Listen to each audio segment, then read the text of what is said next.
गिरीश आध्यात्मिक ज्ञान में आप सभी का स्वागत है। हम अपने सभी दर्शकों को आज ले चलते हैं जीवन की नई खोज में।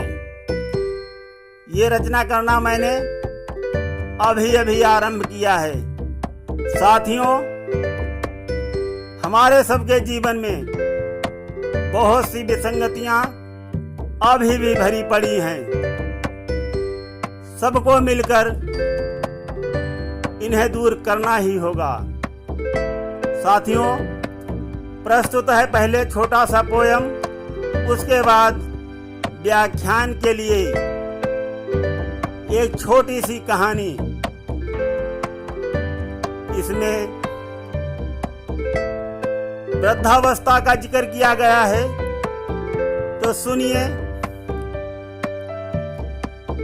हर घर को तुम स्वर्ग बना दो, हर आंगन को फुलवारी।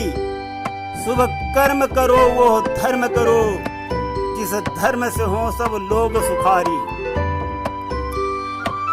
जिस देश में राम ने जन्म लिया, जिस देश में जन्मी सीता हो, अति पवित्र यह धरती है, जहाँ घर घर गूंजी गीता हो।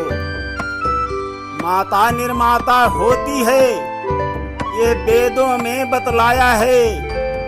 सबसे ऊंचा माँ का दर्जा ये पहले ही समझाया है बहुत बड़ी जिम्मेदारी। सब मिलकर साथ निभाना है। इस नई खोज का सही अर्थ सबको मिलकर समझाना है। इस नई सभ्यता में भाई जीवन तो जीना ही होगा, पर वृद्ध पिता और माता का ध्यान तो रखना ही होगा।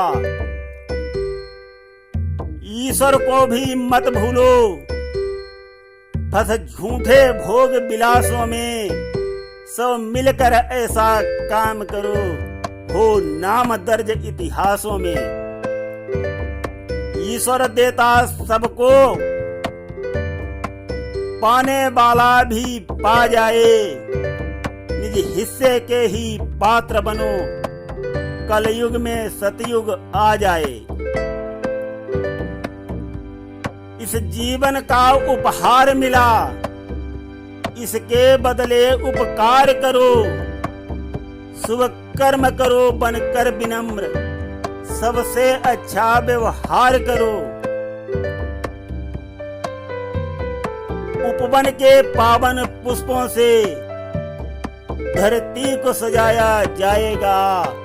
उस दिन मेरे गीतों का त्योहार मनाया जाएगा। साथियों, सुनते रहिए। खेतों में सोना उपजेगा, सब में छाएगी हरियाली।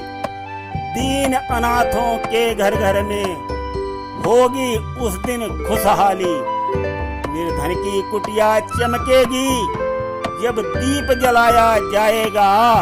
उस दिन मेरे गीतों का त्योहार मनाया जाएगा। तो भाइयों बहनों, यहाँ पर एक छोटी सी कहानी प्रस्तुत है। एक सज्जन होते हैं, उनके वृद्ध माता पिता हैं और एक उनका छोटा बच्चा है। वो अपने माता पिता को मिट्टी के बर्तनों में खाना देते हैं और उसके बाद वही बर्तन उनको बार बार इस्तेमाल करने के लिए कहते हैं। तो एक दिन उनका पौत्र है, जो छोटा है, अपने दादा दादी के पास आता है और प्रश्न करता है कि दादी जी, दादाजी, हमारे माता पिता आपको इन मिट्टी के बर्तनों में खाना क्यों देते हैं और आपके पास यही एक सेट है बर्तनों का। तो वो अंदर से दुखी तो हैं, किंतु उस दुख को छिपा के अपने पौत्र को समझाते हैं कि बेटा, हम लोग वृद्ध हैं, खांसी भी आती है, इसलिए कहीं बीमारी न लग जाए, इसलिए तुम्हारे माता पिता ने हमारे लिए ये अलग बर्तन ला दिए हैं। वो पौत्र नहीं मानता है और वो मिट्टी के बर्तन ले जाकर के जमीन पर पटक के तोड़ देता है और भाग जाता है घर के अंदर। आवाज सुनकर वो बच्चे के माता पिता बाहर आते हैं और वो वृद्ध माता पिता पर आग बबूला होकर कहते हैं कि तुमने ये क्या किया, अब खाना किसमें खाओगे। गुस्साते हैं। ये आवाज सुनकर उनका पौत्र बाहर आ जाता है और अपने माता पिता से कहता है कि पिताजी, इनको कड़ी से कड़ी सजा दो। दादाजी और दादी जी ने हमारा बहुत नुकसान किया है। लड़के की अचानक बात सुनकर वो सज्जन चौंक जाते हैं और बोलते हैं कि बेटा, तुम तो अभी बहुत छोटे हो, तुम्हारा ये क्या नुकसान कर सकते हैं। नुकसान तो हमारा हुआ है, हमें इनके लिए अभी बाजार से नए बर्तन लाने होंगे। तो उनका बेटा बोलता है कि पिताश्री, आपका नहीं नुकसान हुआ, नुकसान मेरा हुआ है, क्योंकि जब आप बूढ़े हो जाओगे और माताजी बूढ़ी हो जाएंगी, तब आपके लिए हमें नए बर्तन लाना पड़ेगा। तो ये आवाज सुनकर बच्चे की वो चौंक जाते हैं और अपने माता पिता के पैरों पर गिरकर माफी मांगते हैं और आदर सम्मान के साथ उनको घर में रख करके समय से भोजन उपलब्ध कराते हैं।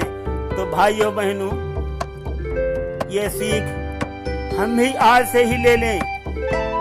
अपने माता पिता का आदर करना न भूलें। गिरीश आध्यात्मिक ज्ञान में सुनते रहिए। आज बस इतना ही। धन्यवाद।